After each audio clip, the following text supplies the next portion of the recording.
Hello everybody. We're getting into springtime here. Stuff's starting to green up. And if you're wanting to, it's time to start thinking about your swarm traps and where to set them, what to do with them. So right here I got my swarm trap. This is made out of a protein tub. I think you can get these from farmers or whatever. They feed them to their cows, and when they're done with them, they usually have piles of them in a shed somewhere. You can find them, or there's people that sell them for 10, 15 bucks a piece, $5 a piece. Just depends on where you get them from. So you got the two boards, and then baiting a swarm trap.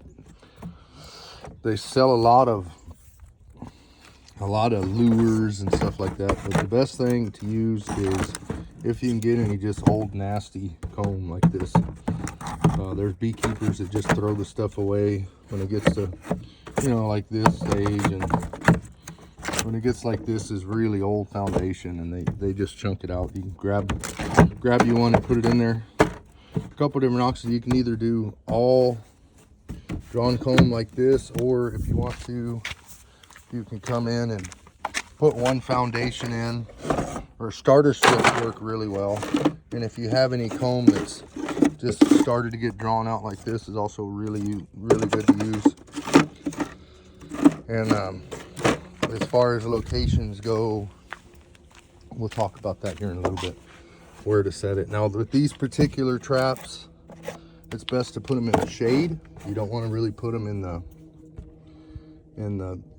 direct sunlight, because they will get hot, and the bees will, if they do move in there, a lot of times they won't even look at it if it's sitting in the sun, because it's too hot. But if they do get in there, they'll leave pretty quickly, because it just gets too hot for them to cool down. All right, we talked about the swarm trap. Now let's talk about where to set it. This is kind of where I set a lot of my swarm traps. It's on kind of like a little point, if you want to think of it that way. It's kind of like fishing almost, when you go to pick your spots for the bees. Like you want to, like, fish hang out around points of lakes where the land's coming out in the middle. It's kind of the same way. This brush is kind of, there's almost like a little, it starts up over there and comes down and around and works back up that way, this brush line. And when these bees are coming, if they're coming from this way, the swarm's moving this way, or it's coming from this way, they're going to check this out first, because they don't have to fly through a bunch of brush to get out of there. They can be in the shade, but they only really got to fly through the brush for 20 feet or so, 15 feet, until they get out. And that's pretty good. Long tree lines on the edges of fields, like you can see way back off in there, you might set some up where these tree lines kind of come together, or up into the tree line. A lot of people say you got to set them 20, 30 feet up in the ground, up in the air, and all that. I've never had to do that. I'll set them right there. I'll set on that trailer right there. I'll set that thing on there. I did a little bit of brush clearing here, so it's not as thick as it used to be, but anywhere's where you're in an open field and there's kind of a tree line running north, south, east, west, just kind of prevailing winds have something to do with it. So normally the wind is kind of blowing from this way during the summer and that, so those swarms aren't going to fight against that wind. They're going to kind of come with it. The wind kind of controls where that swarm's going to go, because the queen is big and she can barely fly very much at all. I'd stay away from like little patches of brush and huge open fields, because chances of that queen flying across there with nowhere to really rest herself because she's got to rest every once in a while. That's why swarms tend to stop, because the queen will get tired and she'll have to rest. So just kind of keep that in mind when you're picking your locations. It's a numbers game. The more you set, the more bees you get. But some places, are not really going to be that good, and if you don't catch a swarm there 2 or 3 years in a row, move along. There's hot spots. I've got 2 different places that catch I catch 3 swarms there every year. And I get customers that call me and stuff and say, hey, these bees are swarming around my house. There's not a hive, but there's bees swarming all over the house and they're scouting.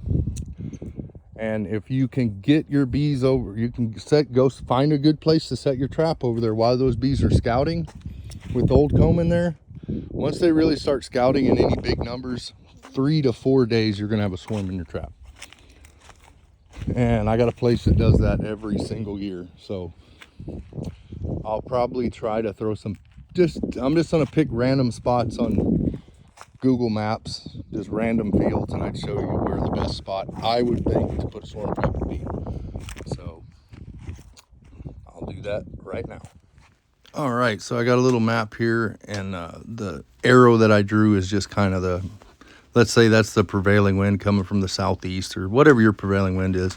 You can see on this big chunk of brush here, I put one on either side because sometimes in the spring, the wind tends to blow from 2 different directions. Like you got northerns coming in, and then, you know, the wind starts blowing from the south both ways. So I like to cover both sides of those big patches. And on the peninsulas, like you can see in the top middle, it's I just put one out there on the end of that.